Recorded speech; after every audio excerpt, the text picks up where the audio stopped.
Hello guys and welcome back to my channel for something slightly different today. What I've managed to do is I've managed to dive into my contacts in real world football, and I managed to pull out a friend of mine who is a performance analyst for Birmingham City to break down what XG is and how it's being used in Football Manager and in real world football. It's a very interesting but slightly different video on the channel today, and I hope you guys enjoy it. So without any further ado, let's get into the chat with my friend Tom.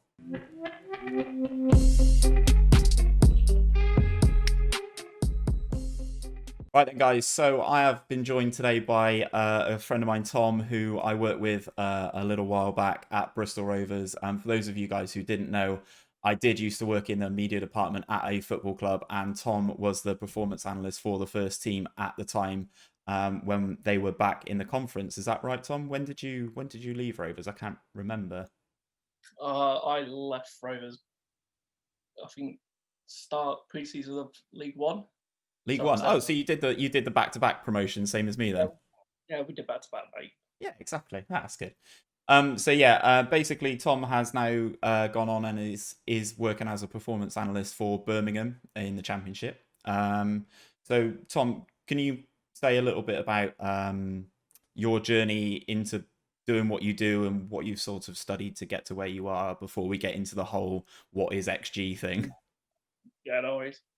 Um, so in terms of how I got into performance analyst, I didn't really know what I wanted to do when I came out of A levels, and it's just like I went into uni, and it's just something I like sort of fell upon because like the whole analysis industry is to be like 15 to 20 years old, so it's still like relatively new. Yeah. Like from basically did like some work experience at my university. So I went to Hartbury College, and they've got like their own football academy there. So I was able to like help with the age groups and actually get to grips with analysis. And then from there, I basically managed to get an internship with Bristol Rovers. Did that for about 3 months, and unfortunately, at the end of that season, I think that was about the 15-16 season. Might have been 14-15, 12-13. Anyway, around there. So they got it's a puddle, mate. It was long ago, Yeah, I but know, right? they got relegated to the conference. Oh, so And you were an intern at Rovers when I was an intern at Rovers. So initially, yeah, you must have been doing the performance analyst side of stuff when I was in the media department, because I was there on that fateful day where they got relegated yeah, it was to the the academy. conference. Oh, you were in the academy then, were you? Oh, yeah. So I was doing academy, and then the start of the conference season, they asked me if I wanted to be in the first team. So that's how I got into the first team. And we had 2 glorious years of back-to-back promotions. I know, right? Good times, eh? To So say so after, so I was going to say oh, after your time at Rovers, Rovers had just gone into League One. How did you go from there to where you are now? What sort of steps did you go through? so I did a master's in analysis at Worcester. Okay. And from that, I had like the lecturer had a connection with Birmingham, and then through that, I managed to get into the first team. So I spent 2 years with the first team, and then I dropped down to 23s to have a bit more engagement and involvement as sort of like a lead analyst. And then this season, I've been given the 9s to 14s role. So it's a lot more working with schoolboys, actively like delivering analysis sessions and being involved with like the development side of it. Yeah, it's very interesting to hear that, they still take the analysis route and go all the way down to like nine. What did you say? Sorry, 9 to 14 was that? Yeah. So to take the analyst route like all the way down to that sort of age group. I mean, obviously there's so many kids at that age, and obviously as they work up the pyramid, there's I assume the squads are sort of less and less. Is that right? Is there like a big pool of players at under nines, and then by the time you get up to under 18s, for instance, obviously it's a lot less. It's a pretty big pull as you go throughout, because obviously you want a group of kids of about 13, 14, 15, but they all go up the gauge groups together, and so you have that sort of unity as you go through. And then it does tail off. Like you have 15s. By the time like they leave like the under 16s, they're on their scholarships. Hmm. So that's when they have like a 2-year contract with the 18s. and then from the 18s they might get they might get their professional contracts, and that's when they make the step up into like the 23s. Right. And so there is quite a big pool that just stays throughout.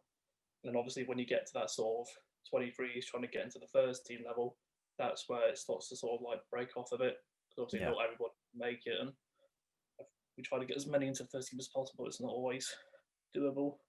Yeah, well, I mean, clubs always get players taken from them at academy level, regardless of what sort of level they're at. I mean, the big one when I was younger was Scott Sinclair going from Rovers to Chelsea when he was like 16 or 17. It's just absolutely nuts to see that sort of transition go. And obviously, being at Birmingham recently, you've seen someone like Jude Bellingham who's come through the academy and then obviously made that massive multi-million-pound move over to Dortmund. Yeah. It's really interesting to see, and obviously it's a massive thing that you need to keep like I'm going to call it grassroots, but like youth level football and stuff like that needs to still be invested in, and obviously it's the future of like of of football in this country, basically, isn't it? But the main reason I've got you here today is to talk about XG and one, educate me because I need to be educated on it, and two, to sort of give a little bit of clarity to new players into Football Manager, but also I guess into just your general football fan, because I think it will cater across. XG is a massive or a new one of the new features in Football Manager this year, and it's replaced a much controversial clear cut chance section. Which would just pop up every now and again, and there wasn't really any justification as to what was a clear cut chance, how that was created, whereas now that's been replaced with the XG model.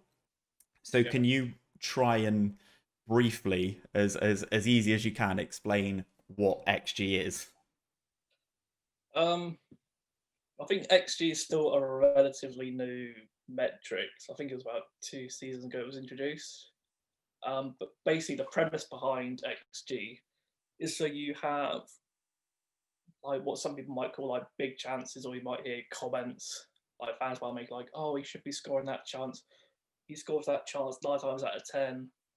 But basically, it's just to sort of put a quantity on that quality of chance, Right. sort of get rid of those comments and say this chance actually gets scored this many times out of like 100, say. It's Yeah. like in XG, you have like all different sort of parameters that go into it. So I think Opta came up with the like calculation and the actual metric. So I'm not completely sure how they've come up with like the formula that goes in behind it, but there's a video on their website that I'm sure people can check out, which they give an introduction into it, and it's basically saying that they researched over 300,000 shots, and then I think they put those shots through their sort of parameters and Yeah. come up with a calculation for each shot. Yeah. So So for those guys watching this video today, I'll leave a link to that in the description. But basically, it allows you to have a numerical value on every shot, right? So it's, as you said, it's not necessarily a case of, oh, 9 times out of 10 he scores that. Well, this now with XG, you can actually see if 9 times out of 10 he would have scored that. So it's very interesting to see, and obviously a lot of Football Manager players love the stats and the breakdown of all the information, and that's basically what Football Manager is, isn't it? So obviously I've got a limited knowledge of XG, and obviously we had a little bit of a chat before I started recording this, so I think I've kind of understood it a little bit more. So obviously there are certain variables which impact the level or the number that is put out in terms of XG. So I think we spoke about an example before we started recording of that famous chance of Torres playing for Chelsea at Old Trafford when he goes around the goalkeeper, and then, as you said, supporters will be expecting him to put that chance away every single time of a player of that caliber, but also given how easy in quotes how easy the chance is to then score. But obviously there are certain variables in that, right? yeah, yeah. So obviously, like I said before, we don't have these specific metrics, but I think stuff like how far away you are from the goal, what angle your shot is at the goal. I think those are two big factors, but you've also got other factors like it's on a player's weak foot, how many defenders are in the way, what's the goalkeeper's positioning. Hmm. So there's many different factors that go into make an unexpected goal metric. Yeah, I think that's one of those things where you can actually now break it down. And I sent you some examples from a recent Football Manager game that I was playing, and in that we'll go over some of these in a second so you can kind of understand it a little bit more. But in that there's a player in my team in the second division of Uruguay, no, Premier Division of Uruguay. I'm selling myself short now. Premier Division of Uruguay, and he has a header. Bearing in mind, he's not very good at heading, as you can see from the stats representation. I think he's got a 7 out of 20 for heading, so he's not exactly prolific in the heading category. But I think the XG for that chance that he had was 0.05, and he scored it. So obviously, what does that 0.05 represent in that instance? It's basically that chance gets scored 5% of the time. So you can think as 1.00 is like 100%. Like you're never going to have a true 100% value, just because I think we also came up with the example of Cristiano Ronaldo when he was at United and he was about 2-3 yards out from goal. I think it was an open goal and he's managed to spoon the shot straight over the bar. So it's like you have those sort of extraneous sort of examples that will always just lower the calculation or the metric for that sort of chance. Yeah, so you're never going to have an XG for a chance of 1, right? Because there's never any conceivable situation where you will score that chance 100% of the time, right? Spot on. Right. Well, that is the talking part of this done. I'm gonna share my screen on the Zoom call that we're on and try and pull up the examples that I sent you, and we can kind of go through them. This is from one of my games in my Pentagon series, obviously in the Premier Division of Uruguay, so please do excuse the ability levels of some of these players. They are not necessarily the best.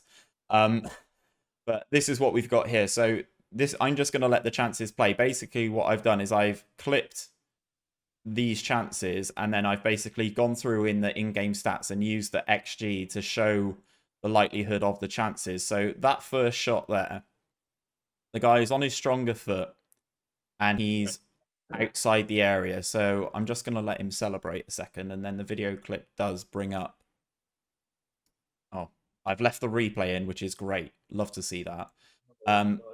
But you'd like to think, if I just pause it here, so there's quite a few variables anyway before we get into the XG, but I'm just trying to educate people as well so that they can see he's got 2 players either side, like around him, basically. So I assume that leads into it, plus the fact that he's that sort of distance away. What's that? Probably like 25 yards away, something like that. He's got a goalkeeper to beat, and he's not dead center. So there's already a few variables here which would lead to it being a lower probability chance. But Juninho Roca is an absolute beast, so he scored it anyway. In the video clip, I then somehow bring up the XG. So the XG for that chance, Tom, was 0.11, as you can see here. So obviously that means that chance is scored 11% of the 11% of the time, right? Yeah. And then obviously, was there any variables that you could think of in the clip that I missed? I'm gonna rewind it a second and see if I can think of anything. It's more like I think it's defenders on that goal side that are more influencing. So I think he's getting pressure from the left side from the right back. Yeah. And I think his angle of taking like the shot is getting narrower every time the defenders are coming closer and he's taking long to get the shot. Okay, so a variable that I didn't mention, I mentioned the players around him, but obviously you're saying the right back coming in to apply pressure from his left is also a big variable in that as well, because then by the time he hits it, he's kind of inside the D. So yeah, he's got 3 opposition bodies around him plus a goalkeeper to beat from that range, obviously prompting it to be 0.11 XG in game. But yeah, that is a very good strike. I'm such a fan. So then I think if I skip forward a little bit more, I think I come up with some other chances here. Let me try and find the one which is my actual centre forward missing a one-on-one. Just so that people can... there it is. Right, let me get this off screen. Come on. I don't know how to skip things along in Windows Media Player like I can in VLC. Right, so now we're on to the second chance of the game. So you can obviously see we're 1-0 up, and this is a one-on-one basically with my best striker running through on goal to see if he can make it 2-0. So he makes a good run here. He's played in, and obviously he's received the ball inside the penalty area. Now, what are the variables that you can see from me stopping this clip just before he basically takes the shot that would determine the XG? Obviously, we will show the XG after, but... From here, probably be distance and angle. So distance, he's just on the edge of the box. Goalkeeper's approaching, so his angle is narrowing every time. He takes long to get the shot away. I think in terms of if you think of like the distance from goal, so if you have the goal and you always draw like a cone shape, that sort of gives you an idea of the angles. Yeah. So I think he would just be inside the cone, and then around the 8-yard box. Obviously, it's going to be harder when you're out, when your angle of the shot is narrowing every time the keeper's getting closer. So I think it's quite a difficult chance the longer you take to sort of get your shot away, really. Okay, so if he hits it in the position where I've paused it now, you'd probably say there's a slightly higher percentage of that going in, whereas if, let's say, the goalkeeper forces him further to the right, the percentage of likelihood of it going in goes further down, right? Yeah, because there, I'd say he's got more of the goal to aim at. But obviously, as he gets closer to the keeper, then his angle's just going to get smaller and smaller. Yeah, so I'm just going to let the chance play out. And obviously you can see, let me try and take it back to where he's actually, let me try and pause it where he's actually hit it there. So obviously he's moved a little bit further in, but he has gone further to the right. The goalkeeper's relatively central in terms of the goal, so it should be an easier save for the goalkeeper in this instance. But it's still a decent chance in terms of XG, especially compared to the one from the outside the area. But unfortunately, the goalkeeper makes an absolutely lovely save. Yeah, I think what Opta also do is like term it as a big chance.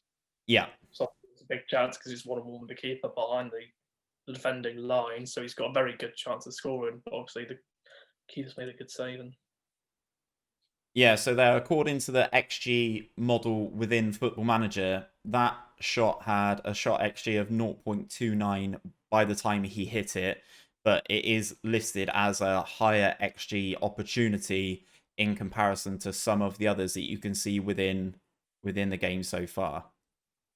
yeah, makes sense. Yeah, so that was a good one to go through. And then I've got to show the header, man. I've got to show the header. Right, okay, now I can talk about...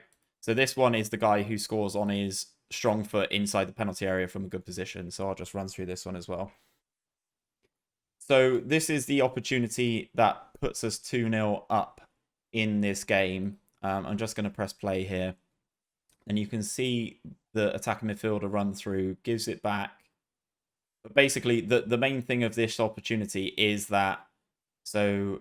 Where's the pass? There it goes. So, right, my right midfielder, who is left-footed, is cutting in on his favoured foot here. Obviously, he's got the variable of the goalkeeper to beat, and obviously his proximity in relation to the goal line by the time he actually strikes the ball. But he is in a slightly more central position than some of the opportunities we've seen on his stronger foot as well. So this is a slightly higher probability of going in, right? I'd also say that defender is very close to him, putting him under pressure as well. So it's quite harder than being just 1-on-1 through, because obviously you've got the pressure of the goalkeeper cutting your angle, and you've got the defender next to you putting pressure on your shot to try and keep it away from him, but also finding out to get the shot away. So I think it might be lower in XG, this one. So he does slot it. I mean, I will say the goalkeeper does dive out the way, which definitely helps. Manager. But yeah, as you said, that is what happens in FM. So if I just skip this through a second, we pull up the XG. So as you can see, the total XG for the game now is 1.18.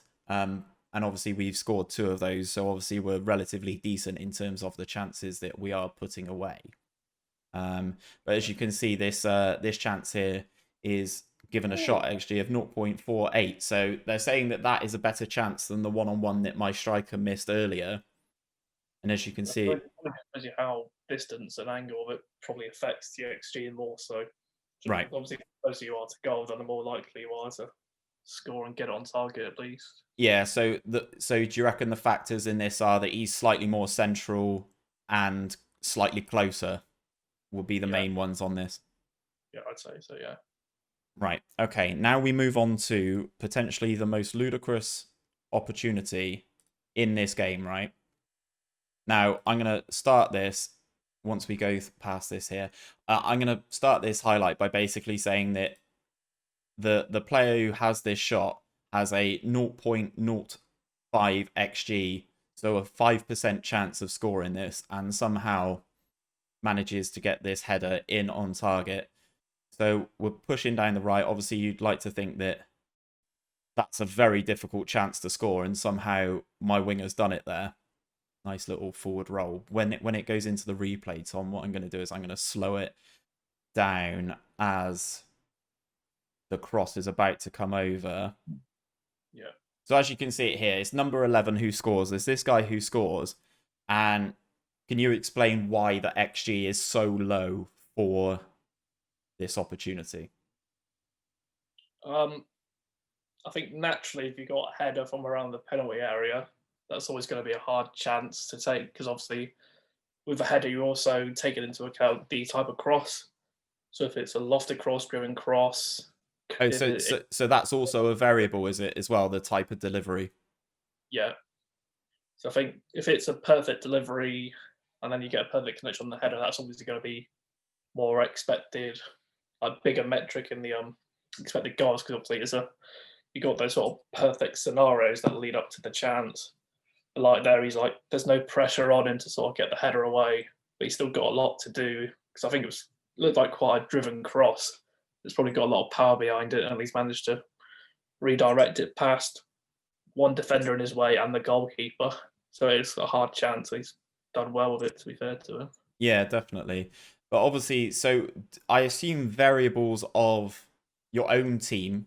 So I'm going to let this play through again. But obviously, there's a variable of his own teammate who's kind of in the way as well, right? So not only has he got the defender and the goalkeeper to get the ball past as well, he's also got the variable of his own centre forward in the way as well.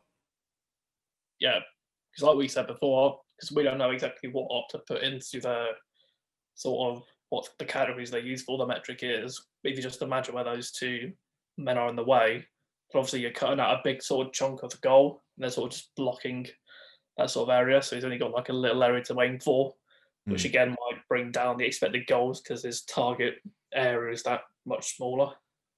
Yeah, and then somehow manages to squeak that header home, and we do go on to win the game 3-0. Well, I don't. Yeah, there we go. I've stopped sharing my screen now, so you should be back with us, Tom.